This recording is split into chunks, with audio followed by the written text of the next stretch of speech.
안녕하십니까. 건강부동산TV입니다. 대전 선화동에 주상복합 아파트인 코오롱 하늘채 스카이엔이 일반 분양을 마친 상태에서 그 아파트 내에 함께 건설되는 오피스텔이 지금 분양을 앞두고 있습니다. 이번 시간에는 하늘채 스카이엔의 오피스텔에 대해서 살펴보는 시간을 갖겠습니다. 선화동의 코오롱 하늘채 스카이엔이 아파트가 998세대인데 이 아파트를 지금 분양을 마친 거고, 이번에 분양하는 거는 오피스텔인데 전체 호실이 82실밖에 안 됩니다. 분양 세대수는 얼마 안 되는데 이 코오롱 하늘채 스카이엔 내에 건설하게 되어 있기 때문에 그 오피스텔이 배치되는 위치나 전반적인 내용에 대해서 한번 살펴보는 시간을 갖겠습니다. 코오롱 하늘채 스카이엔에 분양 신청을 하시든지 관심을 가졌던 분들 같은 경우는 대략적인 위치나 일반적인 내용은 아실 거기 때문에 기본적인 내용만 한번 살펴보면, 선화동 모텔촌을 허물고 주상복합 아파트를 짓는 거고, 대전천변에 위치하고 있고, 이번에 분양하는 오피스텔이 1차 하늘채 스카이엔 2현장에 있고, 그 바로 옆에 하늘채 스카이엔 2차가 준비 중이고, 그 하늘채 2차 옆에는 한신공영이 또 아파트를 지금 준비 중에 있습니다. 전반적인 교통이나 생활 인프라나 교육 환경이나 자연환경 같은 부분은 코오롱 하늘채 스카이엔 영상을 참고하시면 될 것 같고, 분양 일정부터 한번 말씀드리면, 청약이 12월 15일 화요일이고, 당첨자 발표는 12월 17일이고, 계약은 12월 18일에 이루어지는 일정입니다. 분양가를 살펴보면 11층에서 20층의 기준층 같은 경우가 46,200, 22층에서 35층이 46,900이고, 3층 같은 경우가 가장 저렴한 게 34,500, 36층 이상이 37,600에 책정이 되어 있고, 계약금은 10%, 중도금 40%, 잔금 50%로 구성이 되어 있습니다. 이 분양가 수준을 한번 살펴보면, 대전에 일반 오피스텔 같은 경우는 평당 700에서 800 정도 분양하고 있으니까 일반 오피스텔랑 비교하면 분양가가 다소 높은 편인데, 기존에 분양했던 하늘채 스카이엔 주상복합 아파트 같은 경우 분양가가 4억 4천에서 4억 9천 사이였어요. 그리고 얼마 전에 분양했던 도안 힐스테이트 2차 오피스텔 분양가가 4억 9천에서 5억 2천 사이였으니까, 이런 분양가랑 비교해보면 저렴하게 책정된 분양가라는 생각도 듭니다. 이 청약 신청금을 살펴보면, 얼마 전에 분양한 도안 힐스테이트 2차 같은 경우는 청약 신청금이 100만 원이었는데, 하늘채 스카이엔 같은 경우는 청약 신청금이 300만 원입니다. 이 하늘채 스카이엔의 오피스텔의 가장 큰 지금 차별화는, 일반적으로 주상복합 아파트랑 오피스텔을 동시에 짓게 되면 대부분 오피스텔 같은 경우는 그 낮은 층인 2층, 3층 정도에 배치돼서 건설되는 경우가 많이 있습니다. 근데 하늘채 스카이엔 오피스텔 같은 경우는 2, 3층에 일률적으로 배치되는 게 아니라 아파트 별도 동에 아파트랑 같이 두 라인에 건설된다는 특징이 있습니다. 이게 코오롱 하늘채 전체 단지 배치도인데, 오피스텔 같은 경우 어디에 배치되냐면 여기가 지금 대전천이고, 이 대전천 바로 앞에 배치되는 105동 1호와 2호 라인에 오피스텔이 배치가 됩니다. 이 동호수 배치도를 살펴보면 조금 전에 설명드린 105동에 1호와 2호 라인 3층에서 44층까지 이 부분이 오피스텔로 건설되고 이번에 분양을 하게 되는 겁니다. 그렇기 때문에 오피스텔 배치가 이 저층으로 배치되는 게 아니라 한쪽 라인에 고층이 있다는 거. 그렇기 때문에 오피스텔이 분양 세대수는 작지만 층수들을 내가 골라서 청약할 수는 없지만, 이 층수 추첨을 해서 이 위층으로 당첨이 되게 되면 나름대로 차별화가 있다는 생각이 듭니다. 이 하늘채 스카이엔 같은 경우는, 스카이 커뮤니티 같은 경우는 이 403동에 배치가 되는데, 일반적인 커뮤니티 센터 같은 경우는 1, 2층에 배치가 돼요. 그리고 오피스텔 커뮤니티 센터가 별도로 구성이 되는데, 이 앞쪽이 대전천이 지금 흐르는 위치이고, 이 코오롱 하늘채 전체적인 동 중에 그 메인 동에 오피스텔을 건설한다고 보시면 됩니다. 그러니까 105동 1층에 오피스텔 이제 커뮤니티 센터가 별도로 구성되는데, 피트니스 클럽, 코인 세탁실, 관리사무소, 이런 센터들이 별도로 이제 배치가 됩니다. 이 오피스텔이랑 아파트는 몇 가지 차이점이 있어요. 이 위의 자료가 84-5A라고 되어 있는 게 이번에 분양하는 오피스텔입니다. 아래 이제 84A라고 됐던 거는 기존에 분양했던 주상 복합 아파트예요. 똑같은 84인데 이 안에 이제 세부적인 내용을 보시면 오피스텔이나 아파트나 똑같이 전용 면적은 84예요. 근데 공급 면적, 주거 공용 면적, 계약 면적 같은 경우가 차이가 있습니다.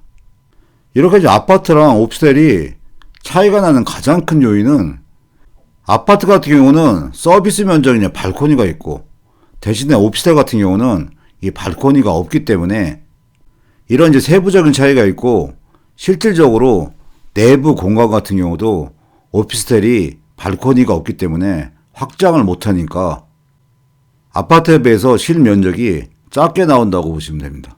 이번에 분양한 이제 오피스텔 같은 경우는 향은 전반적으로 이 남서향으로 배치가 됩니다. 이게 평면도인데 이 아래쪽에 있는 게 기존에 분양했던 주상복합 아파트 이제 평면도고 위에 있는 게 이번에 분양하는 오피스텔의 이제 기본형의 평면도예요. 이 평면도를 비교하면 확실한 차이점을 아실 수가 있는 게 이 주상복합 아파트는 이렇게 앞면에 뒷면에 이렇게 발코니들이 있고 이 발코니가 이제 서비스 면적이에요. 근데 요즘에 이제 확장한다는 개념이 침실이든 거실이든 안방이든 다 이 공간을 확장을 하다 보니까 내부 공간이 넓어지는 거고 이 오피스텔 같은 경우는 발코니가 없어서 확장을 못하기 때문에 내부 공간이 좁게 구성이 되는 겁니다. 이 견본주택에 가시면 직접 이제 보실 수가 있는데 이 평면도는 유상 옵션이 이제 포함된 이제 평면도인데 전반적으로 보면 이렇게 이제 허베이로 구성이 되어 있어요. 그리고 현관을 들어가면 이 작은 방이 두 개가 있는데 이 두 방은 가벽이라고 생각하시면 되고 본인들의 이제 용도에 따라서 방 두 개로 사용하시든지 하나로 사용하시든지 공간 구조를 나눠서 이제 사용을 하든지 그건 유상으로 해가지고 본인이 이제 활용을 하시면 됩니다. 견본주택을 직접 가보시면 아파트에 비해서 좀 아쉬운 부분이 이 다용도실 같은 경우 아파트 같은 경우는 세탁기, 건조기를 옆으로 이제 놓을 수 있는 공간이 있는데 이 오피스텔 같은 경우는 옆으로 배치하기는 힘들고 세탁기랑 건조기를 두 개를 이제 같이 배치할 경우에는 세탁기 위에 건조기를 설치할 수밖에 없는 그런 공간 구조라고 보시면 됩니다. 이 하늘채 스카이에는 오피스텔 분양이고 그리고 오피스텔 분양 세대수가 100가구가 안 되기 때문에 기존의 도안 힐스테이트 이제 2차 같은 경우랑 몇 가지 중요한 이제 차이가 있습니다. 그 부분에 대해서 좀 집중적으로 살펴보면 거주자 이제 우선 분양분이 있는데 이 부분도 100가구 이상인 거랑 100가구 이제 미만인 거가 이제 차이가 있는 거예요.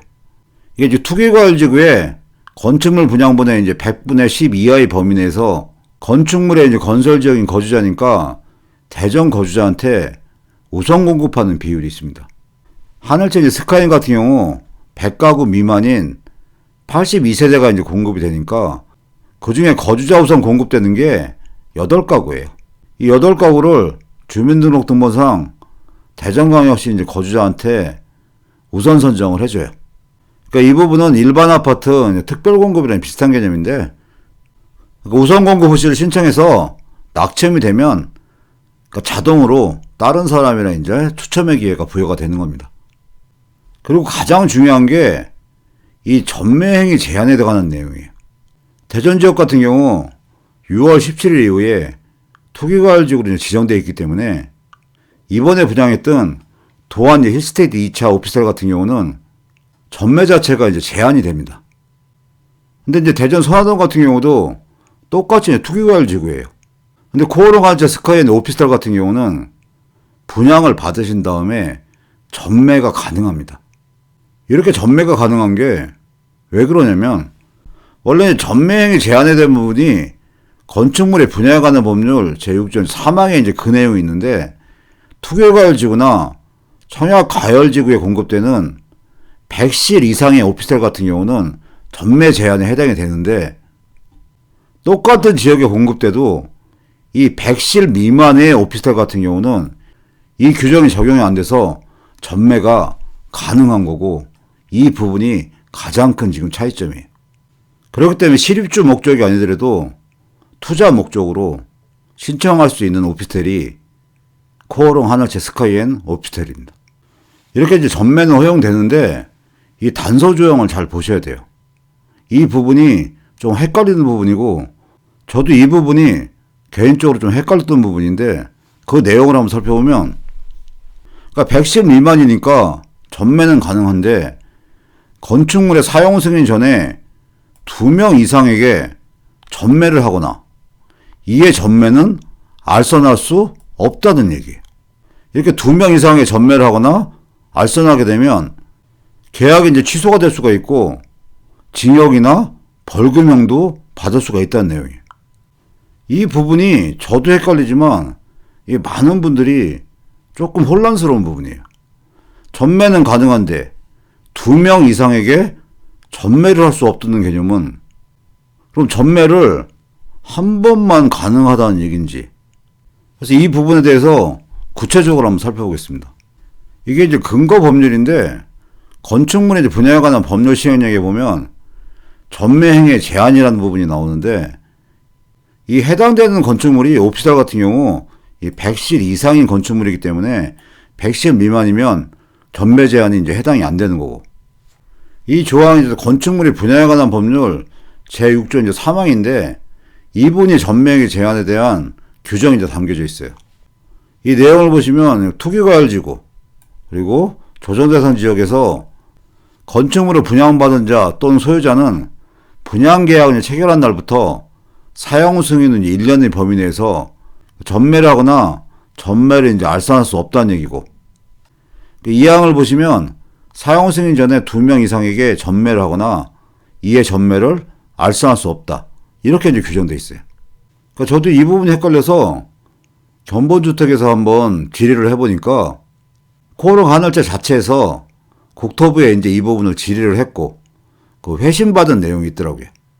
그리고 그 부분을 제가 개인적으로 국토부에 질의를 해서 그 상담을 한번 받아봤습니다. 이번에 분양하는 코오롱 하늘채 스카이엔 오피스텔 같은 경우는 전매에 대한 부분은 결론적으로 이렇게 이해를 하시면 됩니다. 이 2명 이상에게 이제 전매가 안 된다는 개념은 매수자가 이제 공동명의인 경우에 2명 이상 전매에 해당돼서 이런 경우에 전매가 할 수가 없다는 얘기예요. 이 부분이 전매 횟수에 대한 제한은 아니란 얘기입니다. 그렇기 때문에 이번에 청약을 해서 당첨을 되신 분을 A라고 한번 보면 그 당첨되신 분이 매수자인 B한테 전매하는 거는 일단 가능해요. 그리고 그렇게 매수한 B가 새로운 C한테 전매하는 것도 가능합니다. 그렇게 이렇게 매수한 C가 새로운 D한테 매수하는 것도 가능해요. 결국은 순차적으로 1회에 1인한테 전매하는 거는 횟수에 제한 없이 가능하다는 게 결론이에요. 그렇기 때문에 이번에 분양하는 이 코오롱 하늘채 스카이엔 오피스텔 같은 경우는 일단 가장 큰 장점이 전매가 가능하다는 거고, 그러다 보니까 실수요자뿐만 아니라 투자 개념으로도 청약을 할 수 있는 그런 오피스텔이라는 거, 그게 가장 큰 이제 차별화 포인트고, 그리고 두 번째는 아파트나 이제 건설된 오피스텔 같은 경우는 주로 이제 2, 3층인 저층에 이제 배치가 되는데, 이 오피스텔 같은 경우는 2개 라인에 3층부터 44층까지 배치가 되기 때문에 그 높은 층에 이제 당첨될 수도 있고, 그런 부분이 차별화되는 또 요소라고 생각이 듭니다. 이 주상복합 아파트나 오피스텔 같은 경우는 청약을 신청하시고 고려하실 때 굉장히 주의를 많이 하셔야 돼요. 이 주상복합이나 오피스텔 같은 경우는 입지에 따라서도 편차가 굉장히 크고, 어떤 회사가 어떤 설계로 어떤 커뮤니티 시설을 갖추고 건설하느냐에 따라서도 편차가 지금 굉장히 큰 상태고, 그리고 현재의 가치보다는 미래의 가치를 검토하시고 청약을 이제 하셔야 됩니다. 이 하늘채 이제 스카이엔 오피스텔 같은 경우는 그러니까 분양 세대 수가 82세대밖에 안 되기 때문에 관심 있는 분들이 많지는 않을 것 같은데 관심을 갖고 청약을 준비하시는 분들 같은 경우는 좋은 결과가 있기를 기원드립니다. 오늘 준비한 내용은 여기까지고요. 앞으로도 좋은 내용 알려드리기 위해서 열심히 노력하겠습니다. 시청해주셔서 감사합니다.